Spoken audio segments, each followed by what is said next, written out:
Meus cumprimentos a todos que nos ouvem e participam. Eu digo participam porque eu peço que se comuniquem conosco enviando mensagens, de preferência mensagens escritas, né?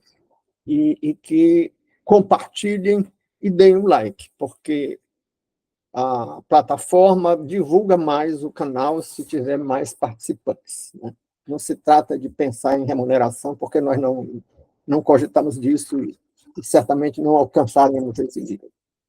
Bom, mas desde domingo próximo passado, estamos analisando um texto que eu enviei para aqueles de quem eu tenho o e-mail ou o WhatsApp, que eu dei a esse texto o título de Fé, Ciência e Verdade.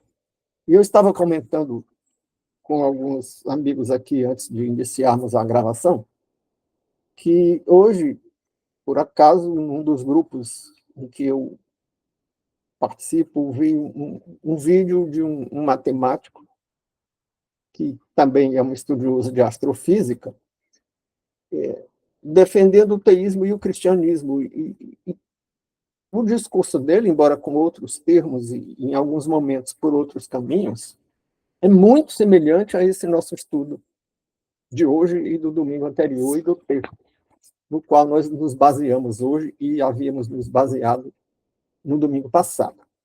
Ele diz mais ou menos que o universo inteiro e todos os fenômenos, quando ele diz o universo inteiro, está abrangendo os fenômenos físicos e químicos, podem ser expressos através de equações matemáticas. E certamente não é por acaso que existe uma ordem tão rigorosa que coincide com a matemática, né? O que cabe na matemática. E aí isso me fez lembrar um outro pensamento que antigamente se dizia muito, né? Que acreditar que o universo era um acaso equivalia a acreditar que uma explosão numa gráfica, porque antigamente tinham as letrinhas que a impressora, a pessoa que imprimia os textos colocava letra por letra os textos numa chapa, né? Então, as gráficas tinham uma caixa com muitas letrinhas para serem colocadas para imprimir. Então, era como se houvesse uma explosão numa gráfica, essas letrinhas todas voassem, e quando caíssem, formassem a Divina Comédia, do Dante Alighieri, né? Então, o acasismo, criando aqui um neologismo, entre aspas, o acasismo, uma doutrina do acaso, requer mais fé do que o criacionismo. Mas nós tínhamos comentado que devíamos começar uma reflexão deixando claro em que sentido estamos usando as palavras, e tínhamos comentado que estávamos tratando aqui de compreender uma realidade, e quando a gente compreende uma realidade, a gente precisa de uma teoria, né? Teoria não é uma coisa que a gente estuda para passar na escola, né? Teoria alguém já descreveu teoria como uma rede, comparando com a rede de pescar, que você atira para capturar a realidade. Ou seja, teoria é um instrumento para a apreensão ou para a cognição, para a compreensão do mundo. E quando a gente desenvolve um raciocínio, é bom dizer com que teoria estamos fazendo esse raciocínio, né? Porque diferentes visões do mundo resultam do emprego, no esforço para compreender o mundo, no emprego de diferentes teorias, que a gente chama de referencial teórico, né? E de diferentes metodologias, porque o Rubem Alves, que morreu há relativamente pouco tempo, né? Morreu de Parkinson. Ele dizia, quando podia se comunicar, ele dizia que quem acredita que um lago só tem peixe grande e leva uma rede de pescar com uma malha grande, só vai pegar peixe grande. Qual é aí a teoria? A teoria é a rede de pescar de malha grande, baseada no pressuposto que o lago só tem peixe grande. e só vai pegar peixe grande, porque os peixes pequenos vão passar pela malha. E o indivíduo que tem aquela teoria vai dizer, olha, a minha teoria está certa. Está provado que o lago só tem peixe grande, porque só peguei peixe grande. Então, o quadro referencial teórico que se usa na tentativa de apreender o mundo, ou, para usar um termo do filosofês, para cognição, para alcançar a cognição de um mundo que se supõe que seja cognoscível, que um mundo que a gente acha que pode ser compreendido pela razão, e isso o matemático que eu referi há pouco diz que se o mundo inteiro pode ser apreendido pela razão, não deve ser por acaso. Deve ter uma razão que presidiu a ordem do mundo. Então, é importante dizer se estamos usando uma rede de pescar de malha grande ou malha pequena. Né? Então, aqui dizemos isso para situar qual é o referencial teórico que estamos usando aqui. Estamos usando, em primeiro lugar, uma ideia que distingue opinião de conhecimento, dizendo que opinião é subjetiva e conhecimento prima pela objetividade. E que opinião é uma coisa que todo mundo tem e tem direito de ter e de proclamar. Mas é uma subjetividade sem nenhuma credibilidade objetiva, sem nenhuma validade intersubjetiva. E quem fica só com a opinião está emitindo um tipo de visão do mundo que não tem validação, não passa por um processo de validação que a torne válida. E pode ficar com isso, se quiser se contentar com isso. Mas se quer uma compreensão do mundo que tenha a aprovação de um processo de validação, que torne válido esse conhecimento, então precisa fazer um esforço de superação da opinião. E a superação da opinião só se faz com um processo para tornar válida a opinião, que quando ela se torna válida, ela deixa de ser opinião e passa a ser conhecimento objetivo ou intersubjetivo. Então, nós temos aí um compromisso de dizer quais são os referenciais que estamos usando aqui. E, primeiro, estamos utilizando essa tentativa de superar a opinião pelo conhecimento, que os gregos chamavam a opinião de doxa, superação da doxa, superação da opinião, a coisa que dizíamos no domingo passado, que teve, se não o princípio, teve um grande avanço com o Tales de Mileto, aí no ano 624 ao ano 546, período de vida desse cara, antes de Cristo, esses 624 a 546 antes de Cristo. Então, esse esforço de superação da opinião é o primeiro indicador da metodologia que estamos usando aqui. Mas é muito pouco para definir uma metodologia e dizer que é apenas um esforço de superação da doxa. Então, vamos dizer mais. Vamos dizer que é um esforço baseado numa tentativa de fazer o que, numa tradição da filosofia do conhecimento, recebe o nome de racionalismo crítico, de mesclar o empirismo da observação com o racionalismo da crítica. Então, vamos observar os fatos e submeter a uma crítica baseada na razão. Também isso pode ser chamado de vigilância epistemológica. Bom, então, no parágrafo seguinte, tínhamos aqui um título, Fé, Ciência e Verdade, e procedíamos àquela primeira recomendação de descrevermos o sentido das palavras. Né? Em que sentido estamos usando a palavra fé? Aqui estamos usando a palavra fé no sentido que é usado na carta aos Hebreus, lá do Novo Testamento.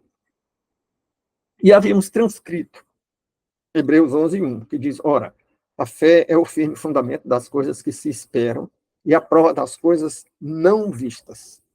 Ora, está descrito fé como fundamento. Então, é a premissa de todos os e todos os entendimentos que se faça a partir de um raciocínio de crença baseada na fé, portanto, de crença cristã. E entra aí a palavra prova, que nós podemos traduzir para uma linguagem mais técnica, dizendo que, em vez de prova, podemos usar o termo validação, né? Porque prova dá a ideia de um conhecimento definitivo, terminal, é assim para sempre.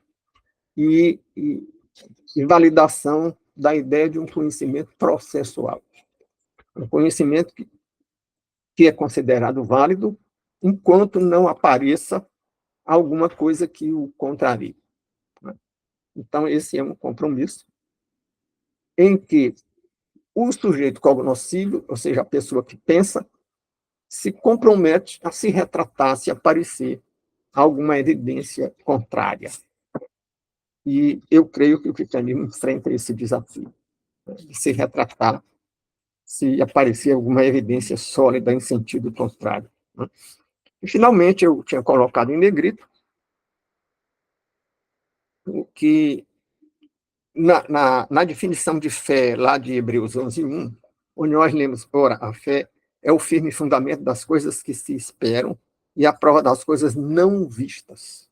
O que significa que a fé não tem uma base empírica, ou não precisa ter uma base empírica, mas pode invocar uma base empírica para se consolidar e para se comunicar com quem está fora da fé, né? E que base empírica seria essa? São os testemunhos, que nós temos muito no grupo que eu estudo aqui, testemunhos de curas, testemunhos das mais diversas respostas a orações, né? Então, as formas sensoriais são consideradas, mas por que não estão no âmago do conceito? Por que Hebreus não falou em alguma observação empírica, disse coisas não vistas?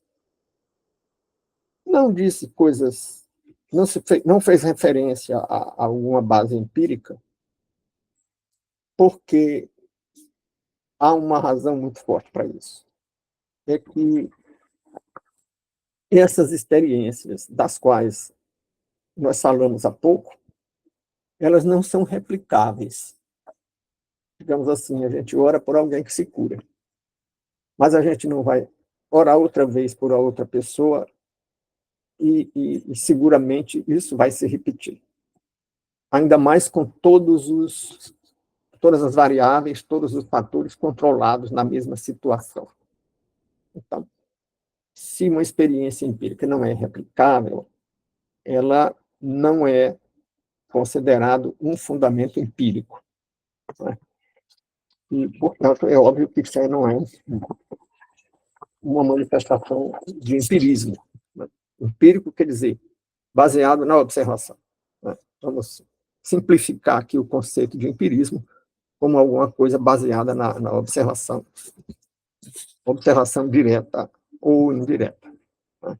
Bom, então, estamos falando de evidência quando falamos em verdade, porque o nosso estudo diz a respeito da fé, ciência e verdade. Se estamos falando de verdade, devemos pensar em evidências, se as evidências são necessárias ao conceito de verdade.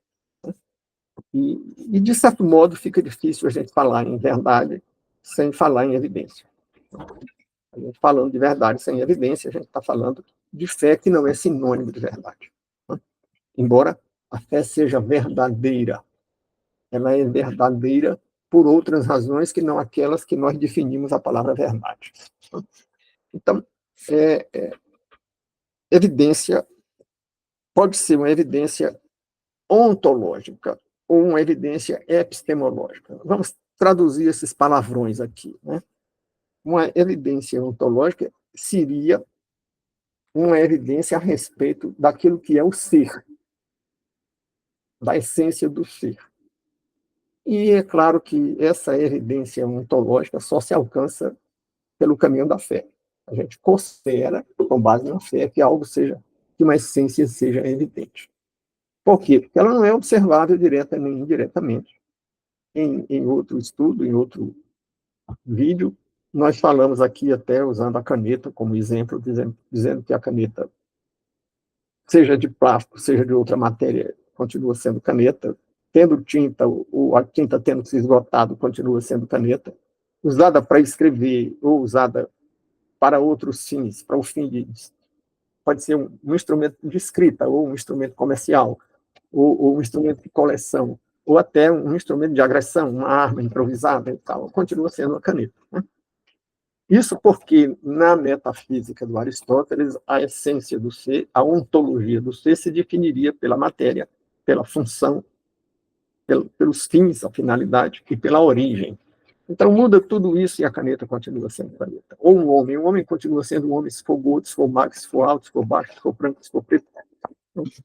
E se for sábio, e se for insensato, continua sendo homem. Essas coisas são acidentes. Acidente é tudo aquilo que não é essência. Acidente não é só dois carros que abalroaram, que bateram um no outro. Né? Dois carros baterem um no outro é um acidente porque não é da essência do carro bater em outro carro. Então, é um acidente. A palavra acidente não quer dizer desastre. A palavra acidente quer dizer aquilo que não é da essência. Então, e tudo que a gente pode observar em qualquer coisa é acidente. Porque tudo que a gente observa são atributos. Então, o homem gordo ou magro, alto ou baixo, branco ou preto, sábio ou insensato, insensatez ou sabedoria, gordura ou magreza, a grande altura, o nanismo, são acidentes, porque não são da essência. Porque, independentemente de tudo isso, o homem continua sendo homem. Né? Então, e a essência? A essência não é observável. Talvez um biólogo diria que sim, dizendo que um homem tem 46 cromossomos. Então, lá, num tipo de microscopia, que eu confesso que não sei dizer se tem que ser microscopia eletrônica, ou ultramicroscopia, ou a microscopia óptica, que poderia detectar esses cromossomos. E eu desconfio que a microscopia óptica não conseguiria detectar e contar os cromossomos, né? Que são partículas muito pequenas dentro do núcleo da célula. Ora, a célula já é pequena, o núcleo você pode ver na microscopia óptica. Não sei se dá para ver os cromossomos ou se dá para contá-los. Bom, agora, quando diz as coisas não vistas, já analisamos aqui, e a evidência, estamos já afastando a evidência ontológica do campo de uma das palavras que estamos usando aqui, fé, ciência e verdade. Então, a evidência ontológica não entra no campo da ciência. Porque a evidência ontológica é metafísica. O prefixo grego meta quer dizer além. Metafísica é o que está além do que é físico. Então, se está além do que é físico, a ciência não trata. A ciência não trata de metafísica. Então, já estamos dizendo isso aqui para lembrar que a evidência ou a verdade ontológica não faz parte da ciência. Portanto, se a fé trata de verdade ontológica, que é um campo que a ciência não trata, então não pode haver conflito entre verdade, entre ciência e fé. Né? Bom, e tínhamos lembrado que muito se discute hoje sobre que lado ou não que lado. Se o cristão tem lado, quando se debruça sobre determinados problemas, quando procura discernir verdades, ou procura discernir o que é evidência ou deixa de ser evidência, o que é razão ou o que não é razão, se ele tem lado. E tínhamos dito que sim e não, que todos nós temos lado. Não ter lado pode ser uma omissão reprovável quando se trate de juízo de valor. O que é um juízo de valor? É dizer que uma coisa é certa ou errada, feia ou bonita. Aí nós temos que ter lado. Porque se estamos, por exemplo, diante do crime, não podemos ser neutros. se estamos diante de um ato de corrupção ou de um ato amoral ou imoral, não podemos ser neutros. Temos que tomar uma posição assertiva. Assertiva não quer dizer certa, assertiva quer dizer clara, definida, proposicional, afirmativa. Né? Temos que ter uma posição afirmativa. Agora, se estamos diante de um juízo de fato, também chamado juízo de realidade, também chamado juízo de existência, aí temos a obrigação moral de ser neutros. O que é um juízo de fato? Eu não sei dizer qual é a cor de uma parede, qual é a cor de uma roupa, ou você dizer se um alimento é salgado ou é doce. São realidades de fato. E aí a gente tem que ser neutro, senão a gente está mentindo. E se a gente pensar que está dizendo a verdade ao dizer uma coisa contrária aos fatos, mas se essa afirmação for feita de boa fé, então estaremos errados. Porque o erro é quando o desencontro entre a declaração e os fatos é de boa fé. E quando o encontro entre a declaração e os fatos, ou o desencontro entre a declaração e os fatos é de má fé, aí estamos mentindo. Aí é a chamada verdade moral. Quando o encontro ou o desencontro entre o que é dito e os fatos diz respeito à verdade objetiva ou ao erro. Né? Bom, então vimos que já na antiguidade os filósofos gregos, né, e Aristóteles foi o que melhor tratou do assunto, tratavam da existência de uma origem para o mundo. Concebia como o mundo tendo tido um começo. Não raciocinava como a matéria, o cosmos, tendo existido sempre. Então, teve um começo, e porque teve um começo, alguém foi responsável por esse começo. E eles não chegaram a um Deus pessoal, que se comunica e se revela, e que isso mais tarde daria origem ao chamado deísmo com D de dado, né? Deísmo, que é a ideia de uma razão impessoal. Assim como tem as leis da física, teria uma razão que teria organizado o mundo. Mas não se comunica, não intervém no mundo e tal. E isso aí já tratamos no domingo passado, e tratamos das proposições não demonstradas, que são chamados princípios, os axiomas, para dizer que não é só a fé cristã que tem coisas não demonstradas. A ciência também tem. Né? E lembrávamos que uma delas é achar que todo efeito tem uma causa. Ninguém tratou de todos os efeitos, pesquisando para descobrir se tinha causa ou não. Mas quando a gente pesquisa uma coisa para descobrir se tem causa, a gente está acreditando que existe uma causa. Embora isso não tenha sido demonstrado ainda. A gente acredita que ainda não conhecemos a causa, é porque não encontramos, mas ela existe, mesmo sem a gente ter encontrado. Então, isso é um ato, de certo modo, uma proposição não demonstrada. Porque é considerada uma evidência que dispensa demonstração. Né? Uma evidência que não precisa ser demonstrada. Bom, e aí teríamos reservado para hoje uma discussão sobre os vários conceitos de verdade, que eu já aludi a isso há poucos instantes, dizendo que normalmente pode ter 4 concepções de verdade, que uma delas é a objetiva, aquela que eu dizia há pouco, constatar um fato. Agora está chovendo aqui? Não. Como agora não está chovendo aqui, eu estou dizendo algo que é conforme o fato, não está chovendo, então eu estou dizendo uma verdade objetiva. Mas a verdade pode ser lógica. Há pouco nós dizíamos, tudo que tem um começo teve alguma coisa para dar início a esse começo. Né? Se tem uma árvore, é porque teve uma semente. Então, estamos dizendo que isso é uma verdade lógica.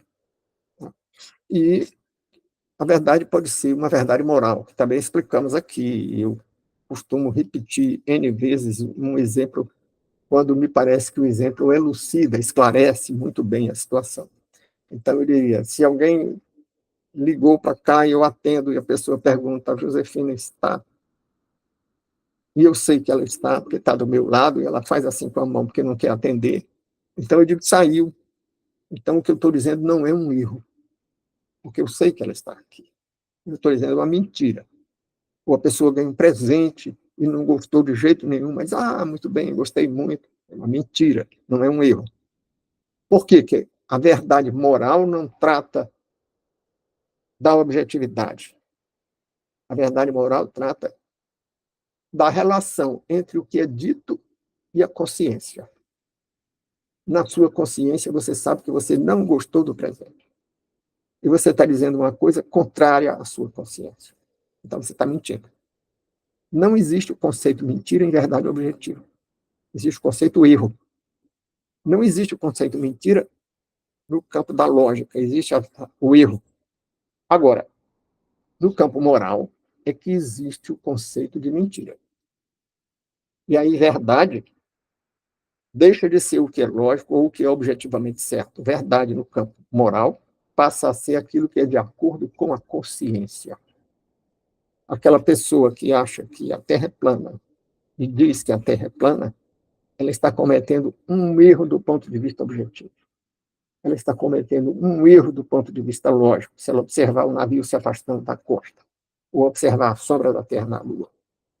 Então, erro do ponto de vista objetivo. Erro do ponto de vista lógico. Mas verdade do ponto de vista moral, porque ela está acreditando sinceramente naquilo. Agora, se ela não acredita naquilo, está dizendo aquilo por algum motivo, então ela está mentindo. Porque no campo da verdade moral existe a mentira. Bom, e existe a discussão sobre verdades ontológicas, aquelas relativas ao que não é observável, à essência do ser, a metafísica, verdade ontológica no campo da metafísica. E aí nós estamos colocando aqui, ao definir as palavras que estamos usando nos nossos raciocínios, que a metafísica não tem verdade objetiva.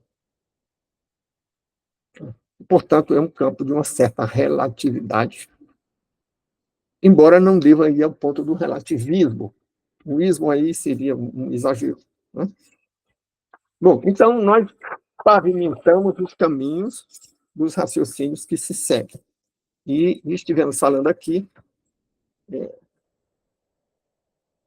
há pouco, já tínhamos antecipado, mas estamos falando aqui no texto, já na página 5, em juízo de valor que não cabe à ciência. Queremos acrescentar agora isso ao voltarmos a falar em juízo de valor. Porque dizer que uma coisa é moralmente certa não é do campo da ciência. Porque o que é moralmente certo é do campo da metafísica. Não é observado. O que é moralmente, ou o que é belo, no campo da estética, também é um juízo de valor, também não é no campo da ciência. Não é a ciência que vai dizer o que é belo, nem a ciência que vai dizer o que é moral ou imoral. Né? Embora possam se usar argumentos objetivos para enquadrar numa proposição moral. Digamos, quando alguém diz que a vida é um valor do ponto de vista moral, isso não é produto de uma reflexão científica. Isso é uma moral, um valor moral, e o valor moral é do campo da metafísica. Mas você pode juntar dados para dizer, olha, se você abrir mão da qualificação de matar alguém como crime com uma pena, acompanhada dessa qualificação de uma pena, a paz social vai ser destruída. A sociedade vai ser destruída. As pessoas vão se matar umas às outras e tal. Então, nós estamos recorrendo a um fato objetivo, a necessidade de paz, de manter a paz social, para fazer uma defesa de um valor moral. Mas o valor moral não é utilitário. Estamos usando um argumento utilitário. E usando um argumento utilitário, nós podemos dizer que, dependendo do interesse em jogo, a gente pode matar. Do ponto de vista de uma moral baseada na metafísica e não em dados objetivos, você vai dizer que você não pode matar com base em interesse. nenhum. Porque você até pode matar se for em defesa de outra vida. Aí é a legítima defesa. Mas sempre a vida fica no topo dos valores, como o valor mais alto. Se não se trata de defender outra vida, ou você não escapa de uma severa condenação moral ao tirar uma vida. E até mesmo a integridade física. Você pode até abrir mão da defesa da integridade física se for para satisfazer um valor maior. Por exemplo, se é para salvar uma vida, você pode amputar uma perna. Se é para salvar uma vida, você pode doar um rim, que é uma agressão à integridade física. Mas você está se curvando a um valor maior do que a integridade física. E isso não é verdade ocasional ou situacional. Nem é verdade relativa. A verdade moral não é relativa. Ela tem uma certa objetividade quando comparada com os valores que não são do campo objetivo, são do campo metafísico. Mas você pode objetivar esses valores, considerá-los como um dado. E a partir desse dado, você diz, não, objetivamente, você tem um valor maior, vida, do que o valor menor, integridade física, e pode sacrificar o menor pelo maior. Então, tínhamos listado aqui, quase no fim da página 5, uma reflexão sobre o iluminismo, o positivismo e o combate ao teísmo com T de Trap. Há pouco tínhamos falado em deísmo com D de dado, agora estamos falando em teísmo com T de Trap. Ora, o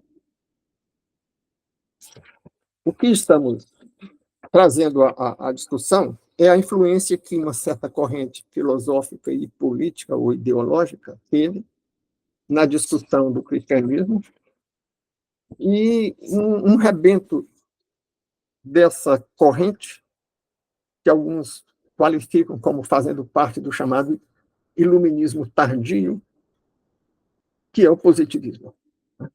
Bom, e o que era o iluminismo? O iluminismo foi uma corrente filosófica, política e ideológica que pegou carona no prestígio da ciência e vendeu discurso ideológico como se fosse ciência.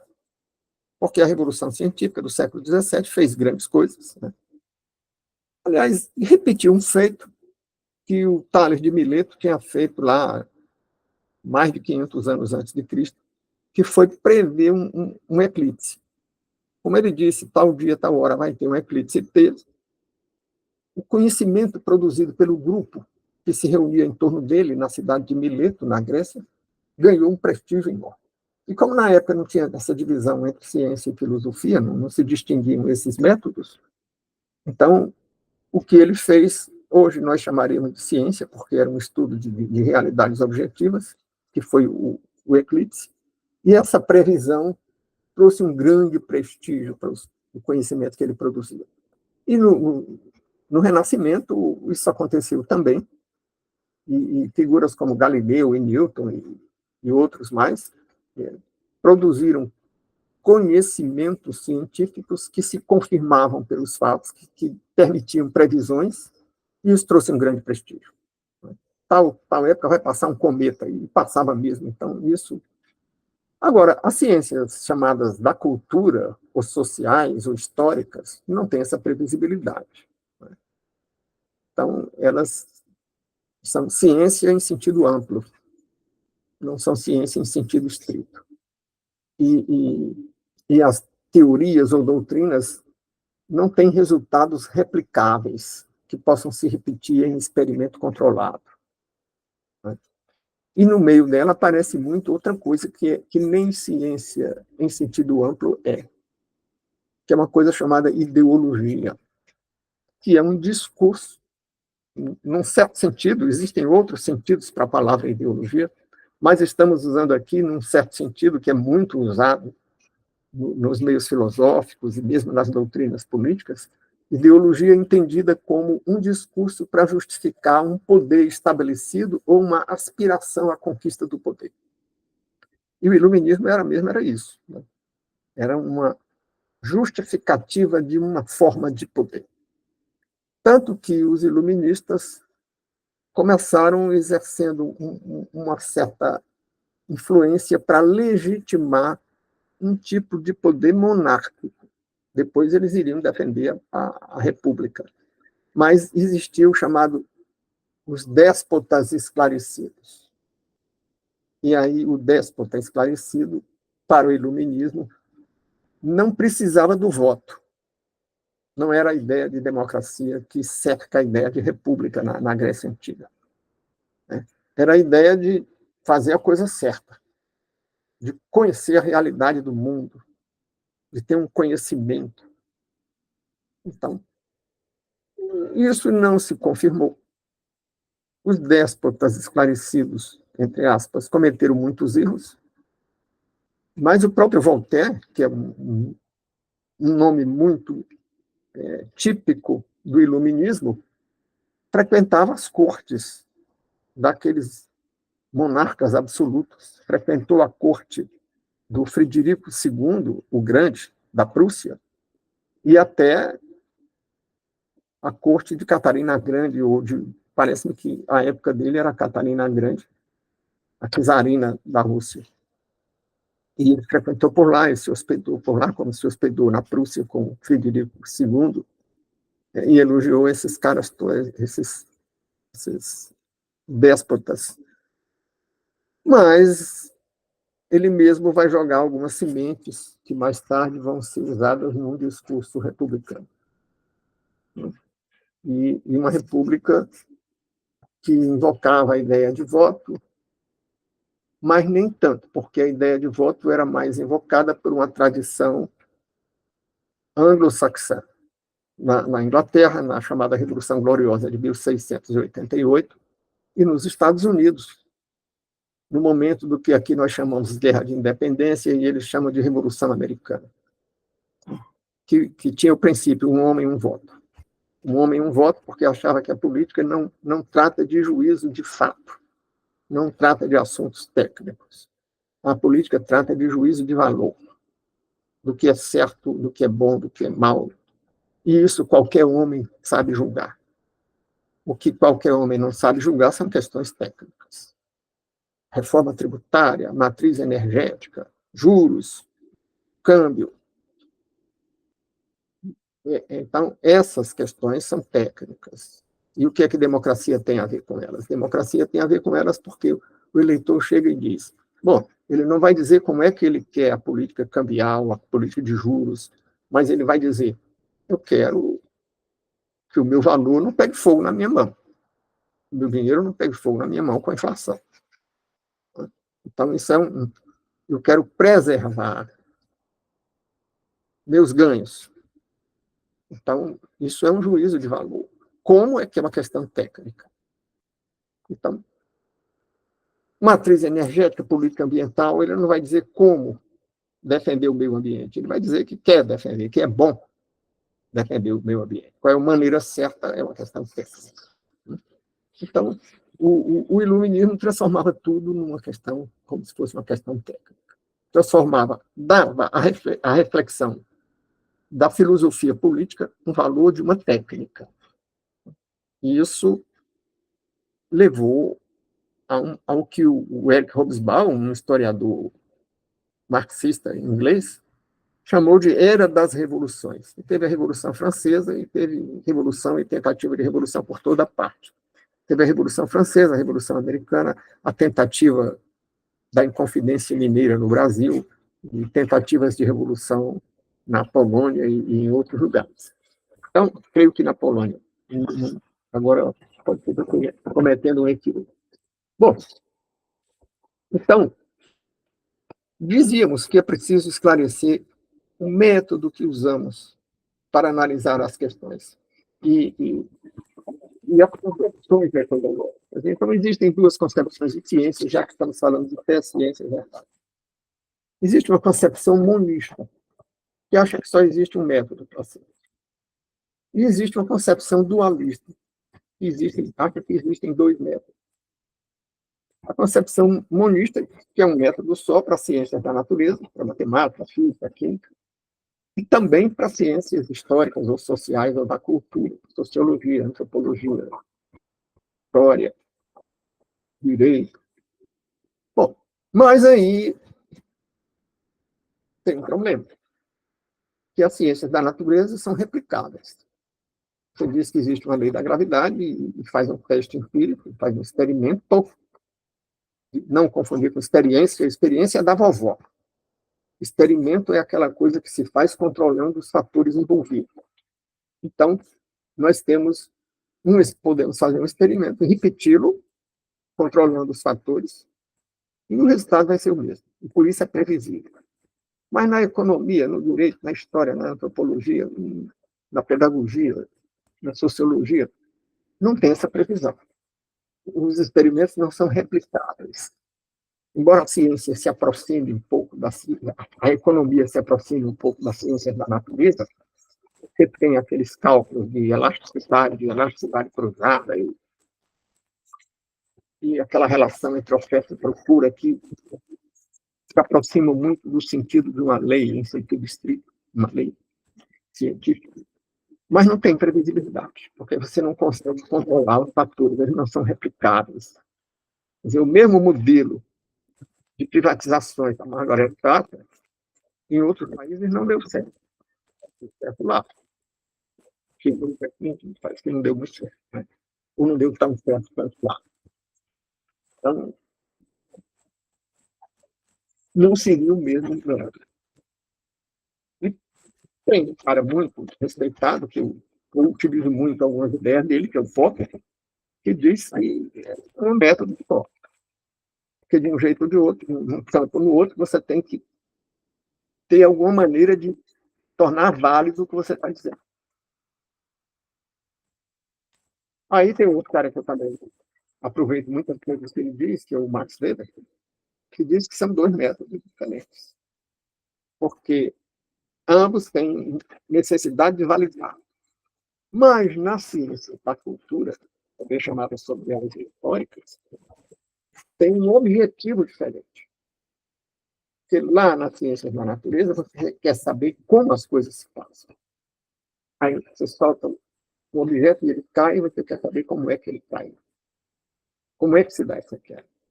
Pela ação de gravidade, isso se repete. E ele diz, na cultura, não.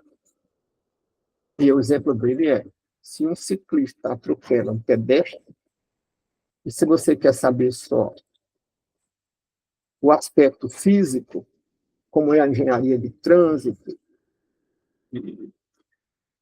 com que velocidade vem o ciclista, com que velocidade vem o pedestre, isso não é sociologia, isso não é história, isso não é antropologia, isso não é direito, isso não é economia, isso é física, engenharia de trânsito.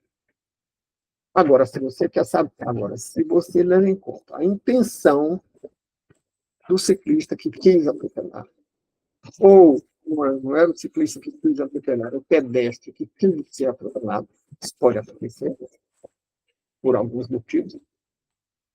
Então, você tem um estudo sociológico, ou jurídico, ou um pouco de tudo isso, que não tem intenção lá na queda dos corpos, que não tem intenção lá na ação e reação da terceira lei de Newton, toda ação de cadeia uma reação da mesma intensidade em sentido contrário. Então ele dizia, as ciências da cultura procuram discernir finalidade e, portanto, um valor. Aí ela se mistura com um aspecto moral ou metafísico.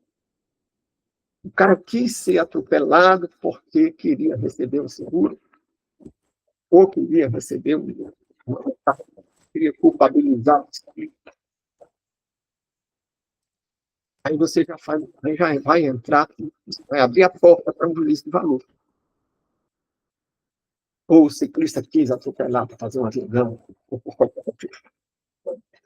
Então, as ciências da natureza envolvem a ação voluntária do sujeito. O sujeito quis.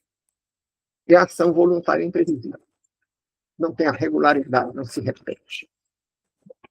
Então, estamos vendo que o raciocínio da fé cristã não se distancia tanto da ciência da cultura, porque envolve finalidade, embora se distinga das ciências da natureza. Porque as ciências da natureza não se debruçam sobre o problema dos fins. Você mistura dois agentes químicos e tem um resultado, você tem uma equação química desse resultado, mas a intenção não entra. Os dois reagentes, você não considera a intenção dos reagentes químicos. Né? Então, vemos que, quando consideramos, até consideramos fins. Que fins? Os fins estabelecidos por Deus. Digamos, porque o Cristo se fez carne, como diz lá no primeiro capítulo do Evangelho de João. Né? O verbo se fez carne e habitou entre nós. No princípio era o verbo era Deus, o verbo estava com Deus, o verbo se fez carne e habitou entre nós. Aí nós vamos ir mais adiante. Porque Deus amou o mundo de tal maneira que o Filho unigênito faz tudo aquilo que não teria como sua vida eterna lá em Jesus. Então, você tem os filhos.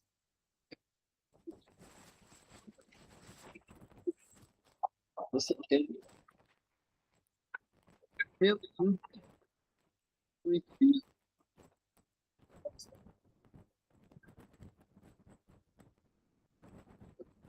Você pode dizer que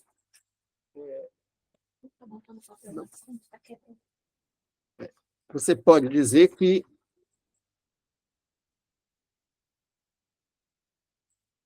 se distingue nesse aspecto, porque tem alguma observação. Ah, não é só observação, vai dizer um racionalista ou um racionalista crítico. Você submete a observação a uma análise crítica. Então, tanto os empiristas como os racionalistas vão fazer uma diferença onde a observação vai estar presente. E a fé, se são as coisas não vistas, ou se são as coisas esperadas, como lemos na transcrição do texto aqui do Novo Testamento, então há uma diferença também com as ciências da cultura. Né? E aí o problema passa a ser: mas de que trata o mesmo? De que trata a mesma fé? Trata do sobrenatural. Já tivemos aqui um estudo sobre isso. Né? E se é o sobrenatural, é claro que se distingue das ciências, tanto da cultura como da natureza. Portanto, se distingue tanto da ciência do ponto de vista de uma metodologia monista, como do ponto de vista de uma metodologia dualista. Por isso é que é diferente. Ah, e se é diferente, não tem validade, porque só a ciência teria validade, aí vamos para um reducionismo. Se nós reduzimos a nossa concepção de realidade apenas à realidade material, aí nós vamos dizer que sim, que não tem validade. Nós vamos dizer que o sobrenatural não existe. Né? Existem doutrinas muito influenciadas pelo positivismo do Auguste Comte, que faz parte do iluminismo tardio, que é um iluminismo decadente, né? Que o iluminismo de início ainda tinha um conteúdo filosófico mais consistente. O iluminismo tardio, o pós-iluminismo do positivismo do Auguste Comte, vai perdendo os conteúdos, ou vai se valendo de conteúdos filosóficos de menor qualidade, beirando quase a vulgaridade, né? Porque ele achava que podia reduzir os fenômenos da cultura, como é a história, que é uma ciência da cultura, ao método monista das ciências da natureza, e quis fazer uma lei para a história, e fez a lei dos 3 estados, dizendo que a marcha da história, que ele chamava de evolução histórica, passava por 3 etapas. Primeiro, ela era baseada em raciocínios teológicos. acreditando no sobrenatural e em Deus, e depois passava para uma etapa em que a mente humana, ou a cultura e a história seria dirigida por raciocínio metafísico, que seria um deísmo, uma razão cósmica sem Deus, e finalmente chegaria a uma etapa positiva, que tirava tudo, até o deísmo, e dizia que o sobrenatural não existe. E que a humanidade tinha chegado a isso, estava madura para isso, porque tinha tido a revolução científica do século XVII e tal. Mas viu que não deu certo, e aí recuou lá para a primeira etapa do estágio teológico. E propôs uma religião, a religião da humanidade, e pegou uma mulher porque ele se apaixonou, a Clotilde, e colocou como a grande inspiradora e a grande, quase como uma deusa da religião da humanidade. Né?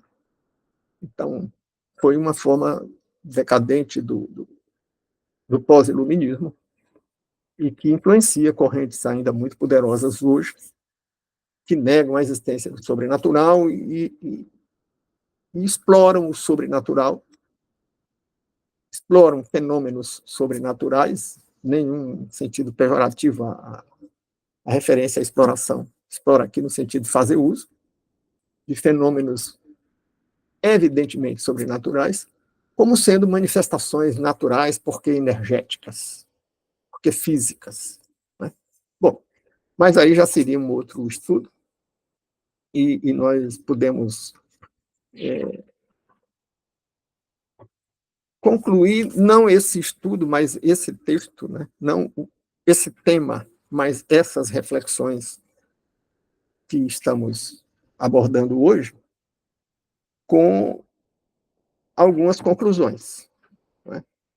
Que uma é que o cientificismo, que não se confunde com ciência, é uma deturpação da ciência e não fundamenta a verdade de um suposto conflito ou de um conflito artificial entre ciência e cristianismo. E aqui eu estou lendo as conclusões, as 5 conclusões desse estudo. Né? E quando eu digo conclusão, não estou dizendo que é um saber terminal. Eu estou dizendo que são as conclusões desse estudo. É claro que outros estudos poderão ser feitos pelos participantes aqui ou por outras pessoas. Uma segunda conclusão que nós anotamos aí é que as proposições metafísicas não são susceptíveis de controle pelos métodos que se pode exercer vigilância, com que se pode exercer vigilância epistemológica sobre o discurso científico. Né? Traduzindo esses palavrões aí, as proposições, as declarações de natureza metafísica ou a respeito de fenômenos metafísicos ou de realidades metafísicas, elas não são susceptíveis, elas não se submetem a um controle, a experiência sob controle.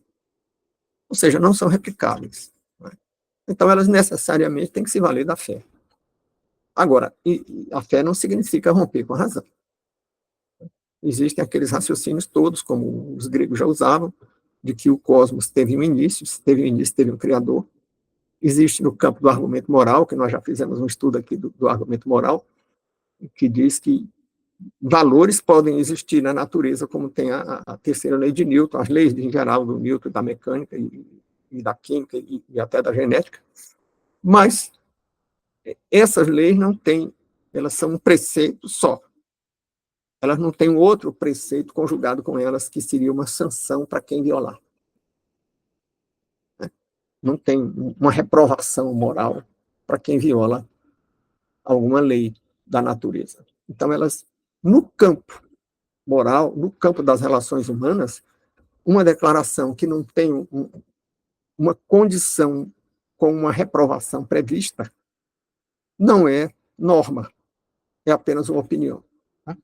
Então, a metafísica, a moral, que tem uma referência, uma reprovação, que tem um preceito secundário reprovando a conduta, ela não existe na natureza. Então, ela tem que ter um criador. Ela gera uma necessidade lógica de Deus. Bom, uma terceira conclusão aqui é que não há possibilidade de conflito entre religião e ciência. Não há essa possibilidade, porque tratam de coisas diferentes. Uma diz como os fenômenos se passam, a outra trata da origem e dos fins, por que se trata e para que existe. Para que existe a lei da ação e reação? A física não quer saber. Por que existe? A física não quer saber. A física diz que existe e descreve como que ela é. Né? Então, estou citando a física como um exemplo que eu acho que é um exemplo mais conhecido, que todo mundo aqui conhece essa mecânica newtoniana. Né? Bom, e tem uma quarta conclusão aqui que diz que a ciência deve observar a neutralidade axiológica ao formular seus juízos de fato. Mais uma vez, vamos traduzir o palavrão aí, neutralidade axiológica. É uma neutralidade quanto às questões morais, quanto ao juízo de valor. Quando a física ou a química descreve um fenômeno, ela é neutra. Se uma criança cair do 10º andar e se arrebentar e morrer, a física não tem um juízo de valor para isso. Isso é apenas um fato. O valor vai sair do campo da física. Essa tragédia pode levar a uma responsabilidade moral de alguém que devia ter cuidado da criança. Mas aí saímos do campo da ciência, né? Da ciência em sentido estrito. É claro que, uma vez um estudante de direito estava fazendo uma disciplina opcionalmente lá na educação, e saiu pisando forte da sala de aula. Porque eu disse, olha, direito não é ciência em sentido estrito. Direito, todos os manuais de direito falam direito como ciência do direito. Ciência em sentido lato, né? sem ser replicável. Até porque as leis do direito, o direito estabelece uma pena para quem comete uma conduta. Né? Velocidade máxima 60 quilômetros. Aí todo mundo desrespeita e a lei não cai. Na ciência, em sentido estrito, se uma lei não funcionar, ela é retirada da ciência. Se alguém não cair, a gravidade não derrubar uma pessoa que está sem nenhum apoio, aí a ciência vai dizer, opa, a lei da gravidade está errada. Né? E no direito não tem isso. Então, a ciência deve observar a neutralidade moral, onde tem neutralidade axiológica, né? Neutralidade de valor. Então, uma quinta e última conclusão aí é que o cristianismo formula juízo de valor. Isso aqui te afasta de Deus, portanto, isso aqui é pecado. Isso é juízo de valor. Né? Opondo-se à neutralidade em face dos valores. Não que pecado tenha um sentido propriamente de proibição, ou somente de proibição, porque também os estudiosos de línguas clássicas lá do hebraico dizem que a palavra pecado também tem um sentido de errar o alvo. Então tem um sentido mesmo de erro. E erro passa a ter aí um certo sentido moral. Porque erro deveria ser lá no juízo, na verdade objetiva, na verdade lógica. Né?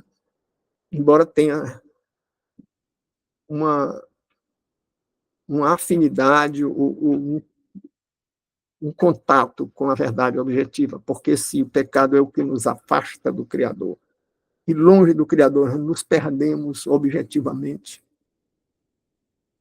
Então, objetivamente é errado você se afastar do Criador na medida que você se perde. Porque você vai fazer juízo moral por você, vai comer do fruto da ciência do bem e do mal, e nós não somos capazes disso. Nós erramos quando chamamos a nós mesmos esse princípio. É claro que isso dá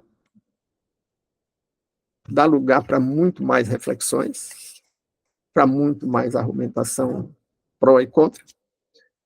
Por isso mesmo, nós abrimos depois da gravação, e só depois da gravação, para que as pessoas fiquem mais à vontade para se expressar.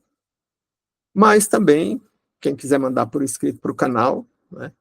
E abrimos e solicitamos que as pessoas emitam sua opinião de gostei ou não gostei, e comentem e divulguem compartilhando.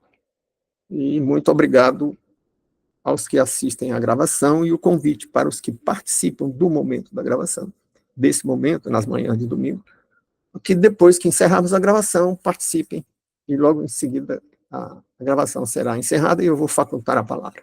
Muito obrigado, e fica o convite para o próximo domingo.